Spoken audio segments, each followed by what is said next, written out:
جو واقعات اس فیصلے میں خود درج کیے گئے ہیں ان سے نتیجہ جو نکالا گیا ہے وہ نہیں نکلتا.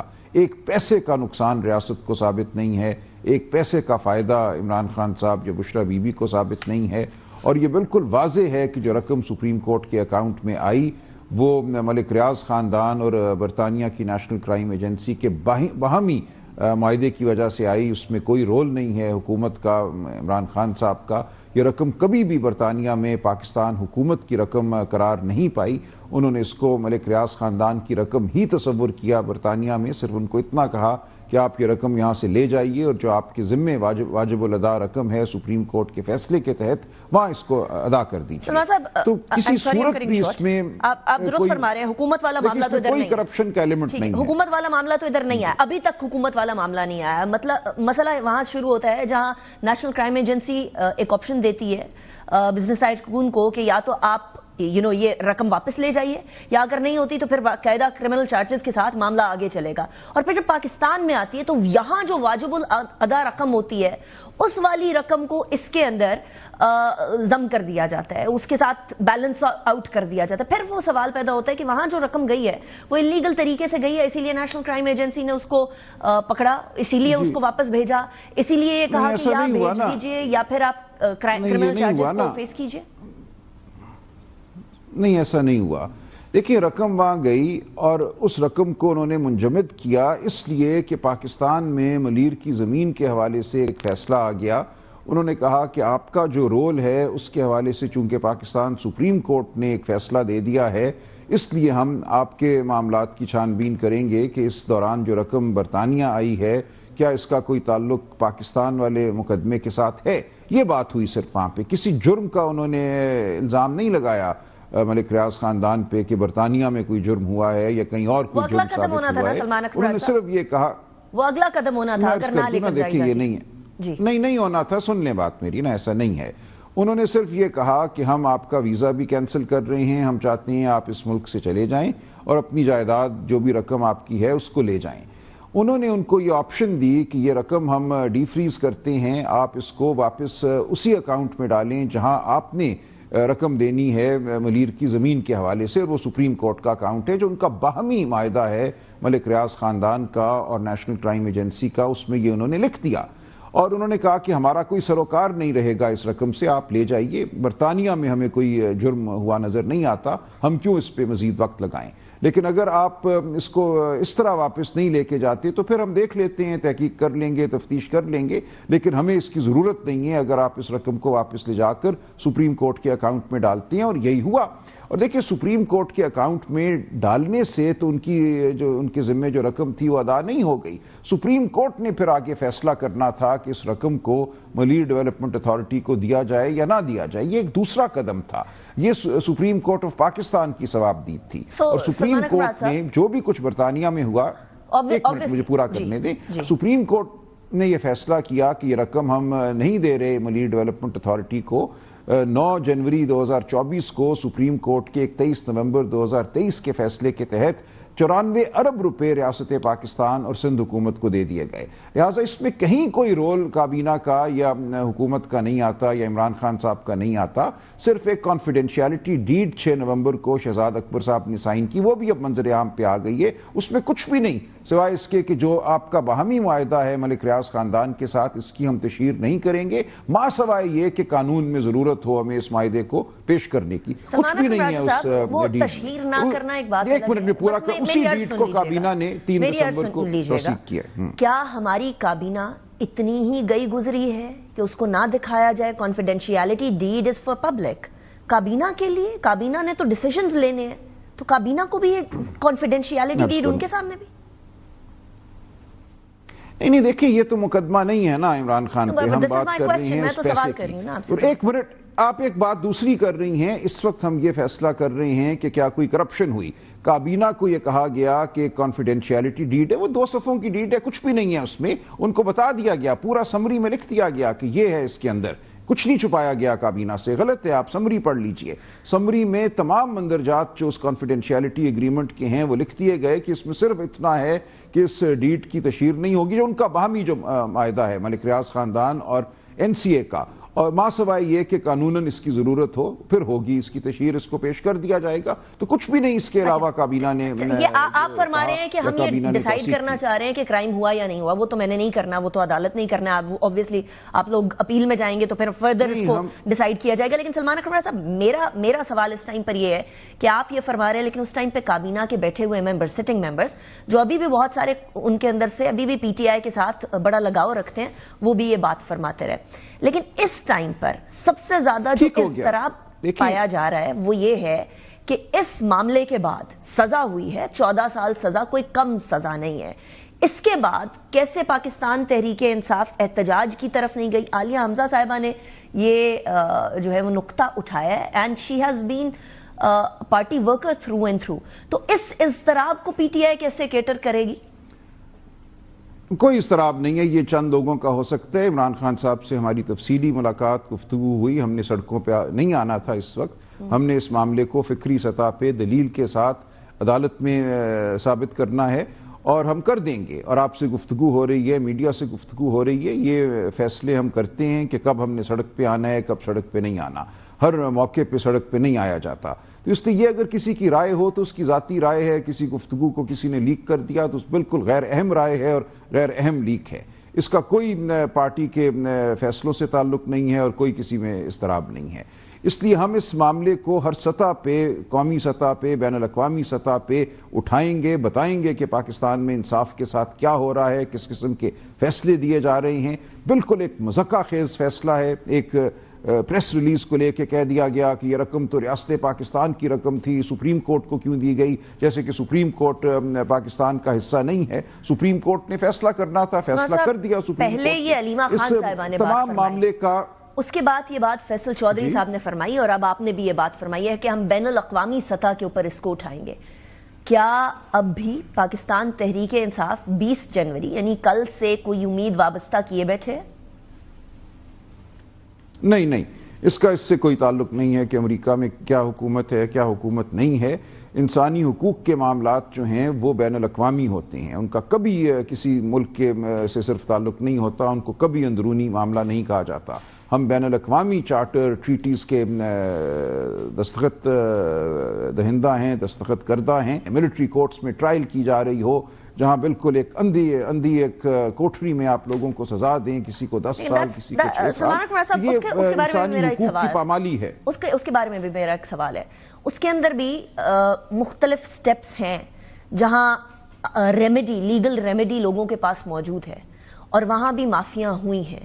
سو کیا اس کو واقعی میں اندھا قانون بولا جا سکتا ہے کنسیڈرنگ کہ ابھی لیگل ریمیڈیز اور آگے سٹیپس موجود ہیں؟ وہ بالکل اندھا، یہ بالکل اندھا قانون ہے. اور سپریم کورٹ میں جو ہیئرنگ چل رہی ہے اس میں یہ بات ایسے سامنے آئی کہ میں سمجھتا ہوں ہر شخص ششدر رہ گیا. تو یہ ایسا قانون ہے جس کی اب دنیا میں کہیں کوئی نظیر نہیں ملتی. یہ 18ویں یا 17ویں صدی میں بھی اس طرح قانون کو ڈیفینڈ کیا جاتا رہا ہے عمران خان صاحب کی طرف سے کہ یہ ہونا چاہیے. غلط ہوا، غلط. یہ قانون ہمیشہ سے غلط تھا اور اگر کبھی کسی نے اس کو ماضی میں ڈیفینڈ کیا ہے تو غلط ڈیفینڈ. سوال یہ ہے کہ کیا ہر بار سیاستدانوں نے یہ ڈیسائیڈ کر لینا ہے کہ جب ہم حکومت میں ہوں گے تو ہم کسی اور طریقے سے بات کریں گے اور ہمارا کچھ اور موقف ہوگا جو ہمیں سوٹ کرے، اور اپوزیشن میں ہوں گے تو ہم فوج کے اگینسٹ بھی بولیں گے، ہم انٹرنیشنل ہیومن رائٹس آرگنائزیشنز کی بات بھی کریں گے، ہم پولیٹیکل وکٹمائزیشن کی بات بھی کریں گے.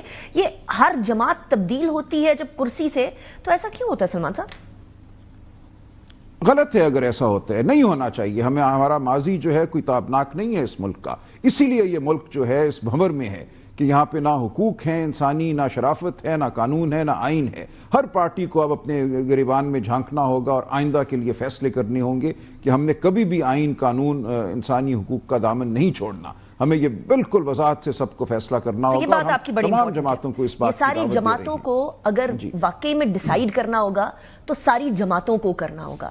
ایک طرف ساری جماعتوں کی بات ہو رہی ہے اور مذاکرات کی بات ہو رہی ہے. وی ڈو وش کہ مذاکرات کہیں کسی نہ کسی ڈگر پر جا کر کوئی سولوشن لے کر آ سکے، پولیٹیکل انسٹیبلٹی کی طرف نہ جائے. But at the same time ایک ڈیزائر اور ڈیمانڈ فوج سے بات کرنے کی بھی پی ٹی آئی کی ہے. تو اگر سیاسی جماعتوں نے مل کر بیٹھ کر ڈیسائیڈ کرنا ہے کہ سب لوگوں کا، فوج کا، جوڈیشری کا، کسی بھی اور ادارے کا راستہ روکا جائے، تو سیاستدانوں تک کی راج ہے سلمان اکرم راجہ صاحب؟ فوج سے ملاقات اور اس سے نہیں، بالکل امیدیں نہیں، کیوں؟ بالکل نہیں. دیکھیے ہمیں ہر ایک سے بات کرنی ہے، جو ایک ہماری معروضی حقیقت ہے ہمیں اس سے بھی بات کرنی ہے. دیکھیں قانون آئین ایک طرف ہے، سیاسی جماعتیں ایک طرف ہیں. تمام سیاسی جماعتیں اکٹھی ہو کر ضرور مطالبہ کریں، لیکن ان کے مطالبے کا ہدف کون ہوگا؟ بات کس سے کریں گی؟ بات تو مقتدرہ سے ہی کرنی ہے نا بالآخر. ایک جماعت کرے یا 10 جماعتیں مل کر کریں. اس وقت صورتحال یہ ہے کہ وہ جماعتیں جو حکومت میں ہیں وہ گود میں بیٹھی ہیں، بیساکھی لے کر کھڑی ہیں، فارم 47 کی ہیں، وہ نہیں بات کرنا چاہتی. ہم ان کو بھی دعوت دے رہے ہیں اس مذاکراتی عمل کے ذریعے، اور باقی جماعتیں جو حکومت میں نہیں ہیں ان کو ہم کہہ رہے ہیں ہمارے ساتھ چلو، تاکہ ہم سب مل کر اب اس ملک کے نظام کو درست کریں. لیکن بات ہمیں بہرحال مقتدرہ سے ہی کرنی ہوگی. انہی کو کہنا ہوگا کہ یہ ہے ہمارے ملک کا آئین قانون، اس میں آپ کا رول نہیں بنتا. برائے مہربانی آپ اپنا رول آئین اور قانون کے مطابق متعین کیجیے. دو طریقے ہیں. یا تو آپ جا کر اسٹیبلشمنٹ کو کہتے ہیں کہ دیکھیے آپ یہاں کسی قسم کی کوئی مداخلت نہ کریں، یا آپ سارے سیاستدان جن جماعتوں کی آپ بات کر رہے ہیں کہ اس ٹائم پر اسٹیبلشمنٹ کے ساتھ ہیں، 2018 کے اندر پی ٹی آئی کے بارے میں وہ جماعتیں کہتی تھیں، یا جماعتیں کہہ لیں کہ ہم نے کندھا نہیں فراہم کرنا اور ہم نے گیٹ کے باہر قطار لگا کر نہیں کھڑے ہونا. تو میرے خیال میں یہ دونوں کام کرنے پڑیں گے نا. اچھا ٹھیک ہے. دونوں کام ہوں گے. دیکھیں ایسا نہیں ہوتا. ہمیں بالکل یہ فیصلہ کرنا چاہیے جماعتوں کو کہ ہم نے کندھا نہیں دینا، ہم نے تلاش نہیں کرنی بیساکھی، لیکن ان کو بھی ہمیں یہ کہنا ہے کہ آپ نے مداخلت نہیں کرنی، اور ہمیں ایک لائحہ عمل طے کرنا ہوگا جو آئین اور قانون کے مطابق ہے. تو کوئی مذائقہ نہیں ہے اس میں کہ ہم بات کریں اور عمل کو آگے بڑھائیں، جس کا مقصد صرف یہ ہے کہ ملک میں آئین اور قانون کی بالادستی ہو. ہم اپنے لیے کوئی آسائش ڈھونڈنے نہیں جا رہے. اس لیے جو بھی ہم سے بات کرے گا ہم اس بات کو سنیں گے، جواب دیں گے، اور آئین اور قانون کی اگر پیش رفت ہوتی ہے تو اس کا خیر مقدم کریں گے. صحیح. ابھی تک جو آپ کی ملاقات ہوئی، بیرسٹر گوہر کی ملاقات ہوئی، وہ سیکیورٹی معاملات پر ہی تھی سلمان اکرم راجہ صاحب، یا کچھ اور بھی معاملات ڈسکس ہوئے؟ جی اس کا بالکل مقصد یہی تھا. خیبر پختونخوا میں سیکیورٹی معاملات کے حوالے سے وہاں ایک نشست ہوئی، اس میں جماعت اسلامی کے امیر بھی موجود تھے، دیگر لوگ بھی تھے. اس لیے اس کو کوئی بہت ہم سیاسی ایک ملاقات نہیں کہہ رہے. دیکھیں اس میں اگر کوئی گفتگو ہوئی اس ضمن میں تو وہ بالکل ایک سرسری نوعیت کی ہے. اس ملاقات کا مقصد یہی تھا کہ صوبے میں جو امن و امان کے حالات ہیں، جو ٹیررزم کے معاملات ہیں، ان کو دیکھا جائے. رائٹ. سو ابھی تک اس طرح کی کوئی سیاسی بات نہیں ہے جو بہت out of the proportion blow out کیا جا رہا تھا. That is incorrect. اب ذرا مذاکرات کی طرف آتے ہیں سلمان اکرم راجہ صاحب. 7 دن کی مہلت آپ لوگوں نے دی تھی حکومت کو کہ دیکھیے جوڈیشل کمیشن بنا دیتے ہیں، ویل اینڈ گڈ. 7 دن ختم ہو رہے ہیں 23 جنوری کو. حکومت کی طرف سے کوئی کسی قسم کا اشارہ نہیں مل رہا جوڈیشل کمیشن بنانے کا. نہیں بنتا جوڈیشل کمیشن تو پھر کیا؟ ختم ہو جائیں گے مذاکرات. دیکھیں ہم کوئی مذاکرات کے لیے کوئی ہم لیٹے نہیں جا رہے. ہم نے کوشش کی، ہم نے اتمام حجت کیا. ہمیں کہا جاتا تھا کہ ان سے بھی بات کرو. ہم نے کہا چلو ان سے بھی کر لیتے ہیں، ان کے پاس کوئی استحقاق ہے یا خواہش ہے تو وہ بات سامنے آ جائے گی. کوئی بہانہ بنا کر اگر وہ بھاگنا چاہتے ہیں تو بھاگ جائیں. ہمیں کوئی اس بارے میں خاص تشویش نہیں ہے. ہم آئین اور قانون کی جنگ جو ہے عدالتوں میں، سڑکوں میں، پہ سیاسی عمل میں لڑتے رہیں گے. مذاکرات ایک کوشش تھی. ہم ابھی بھی سمجھتے ہیں کہ ان مذاکرات کو آگے بڑھنا چاہیے. پاکستان کے عوام کو حقیقت معلوم ہونی چاہیے. 26 نومبر کے حوالے سے جو ہماری شہادتیں ہوئی، جو گولی چلی، وہ بات سامنے آنی چاہیے. 9 مئی کے حوالے سے 2 بیانیے ہیں، ان کو بھی سامنے آنا چاہیے. کیا کوئی ایسا طریقہ کار ہے کہ اگر جوڈیشل کمیشن بھی نہ بنے اور مذاکرات بھی چلتے رہیں، کوئی اس طرح کا کوئی معاملہ ہو سکتا؟ نہیں. اور وہ 23 جنوری تک بالکل واضح ہیں. ہم 23 جنوری نہیں جی، انہوں نے 7 ورکنگ ڈیز کا کہا تھا، وہ شاید 2-3 دن آگے چلی جاتی ہے بات. تو ہم 7 ورکنگ ڈے بھی دیکھ لیں گے. لیکن اگر اس میں کچھ نہیں ہوتا تو ہمارا اس وقت موقف یہی ہے کہ بات ختم ہو جائے گی. پھر ہم ان نشستوں کو ختم کریں گے.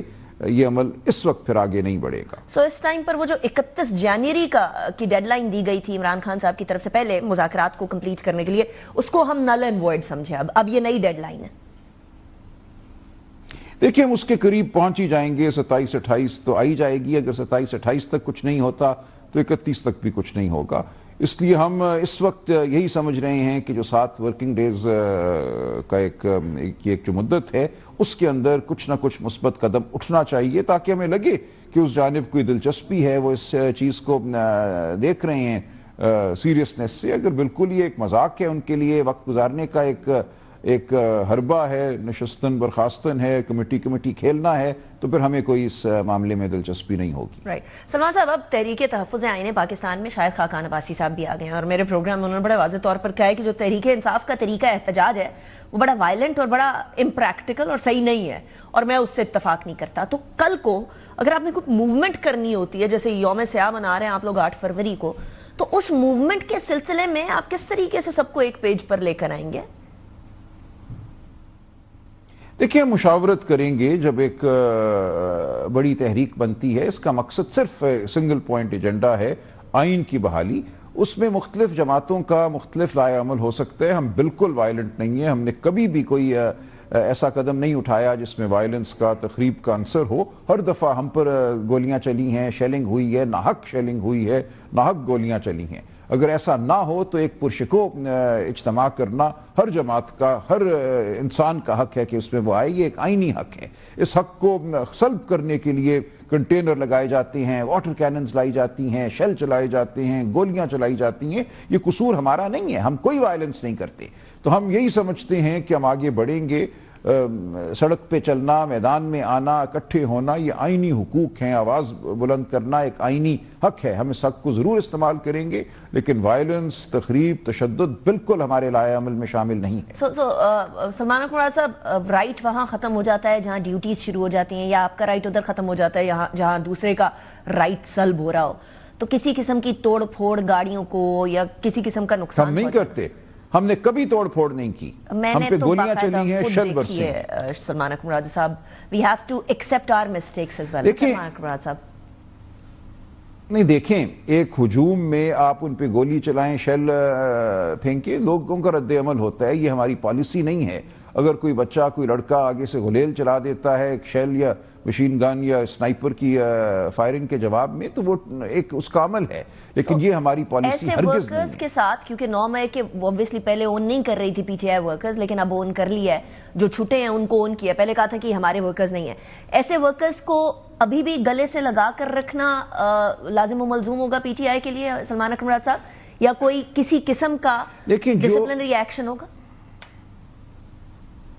دیکھیں, عمران خان صاحب نے کہا ہے کہ جس نے کوئی غیر قانونی, غیر آئینی کام کیا ہے ہم اس کو دیکھیں گے.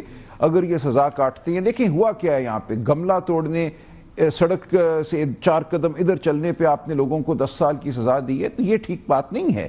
یہاں جس طرح سے سزائیں دی گئی ہیں ان کا کوئی تناسب نہیں ہے اس عمل سے. اٹیک کرنا نہیں ہوا. ہم نے کہا, ہمیں دکھائیں سرکاری املاک کہاں جلی نظر آئی ہیں. دیکھیں, ہم پہلے دن سے کہہ رہے ہیں ہمیں جلنے والا جو واقعہ ہے اس میں سی سی ٹی وی فوٹیج دکھاؤ, کس نے آگ لگائی. آج دن تک وہ سی سی ٹی وی فوٹیج ہمیں نہیں دکھائی گئی. ہمیں گملے ٹوٹتے ہوئے دکھائے گئے, لوگوں کو چلتے ہوئے دکھایا گیا. سلمان اکمل صاحب, اس کے بڑے نہیں کی, بالکل نہیں کی. ٹوٹے ریلیز کیے ہیں. دیکھیں, سی سی ٹی وی پکچرز نہیں ہوئی. سی سی ٹی وی فوٹیج وہ ہوتی ہے, جی فرمائیے. میں عرض کر رہا ہوں, سی سی ٹی وی فوٹیج وہ ہوتی ہے جو مسلسل ہو, جو صبح آپ 10 بجے سے لے کر شام 8 بجے تک دکھائیں. کیوں آپ یہ 10-12 گھنٹے کی نہیں دکھاتے؟ اس میں سے چن کے ٹوٹے دکھائے جاتے ہیں. ہم کہہ رہے ہیں کہ پوری فوٹیج ہمارے سامنے رکھو. ٹھیک ہو گیا سلمان اکمل جی, یہ ضروری ہوتا ہے, قانوناً یہ ضروری ہے تاکہ پتہ چلے گیٹ کس نے کھولا, چھڑکاؤ کس نے کیا, آگ کس نے لگائی. وہ تمام چیز حذف کر دی گئی ہے. صرف لگی ہوئی آگ دکھائی جاتی ہے, آگ لگانے والے نہیں دکھائے جاتے. So in other words, your demand right now is کہ پوری C T V footage release کی جائے despite the fact کہ وہ پیسز کیے گئے. اور اگر وہ سی سی ٹی وی فوٹیج نہیں ہے تو کہاں گئی؟ یہ کیسے ہوا کہ 7-8 جگہوں پہ سی سی ٹی وی فوٹیج جو ہے غائب ہو گئی اور صرف چھوٹے چھوٹے ٹوٹے باقی رہ گئے؟ ٹھیک ہو گیا. سلمان اکمل صاحب, thank you very much for the program. اسی کے ساتھ بریک کی طرف جائیں گے, بریک کے بعد we'll continue the show. ہمارے ساتھ اس وقت خرم دستگیر صاحب موجود ہیں. خرم صاحب, thank you very much for joining me in the program. It's a pleasure having you. Khurram صاحب, پہلے تو مجھے بتا دیجیے گا, میں آج کی ملاقات کی طرف آتی ہوں, بڑی امپورٹنٹ ملاقات ہے, لیکن آپ نے شکوہ کیا تھا میاں نواز شریف صاحب سے ملاقات نہیں ہوئی. ملاقات ہو گئی آپ کی, مجھے رانا ثناء اللہ صاحب نے بتایا یہ شکوے شکایتیں دور ہو گئی ہیں, کیا درست ہے؟ جی, قائد محترم کی بہت شفقت ہے کہ انہوں نے مجھے اپنے پوتے کے ولیمے پر مدعو کیا, تو وہاں ان سے ملاقات ہوئی ہے.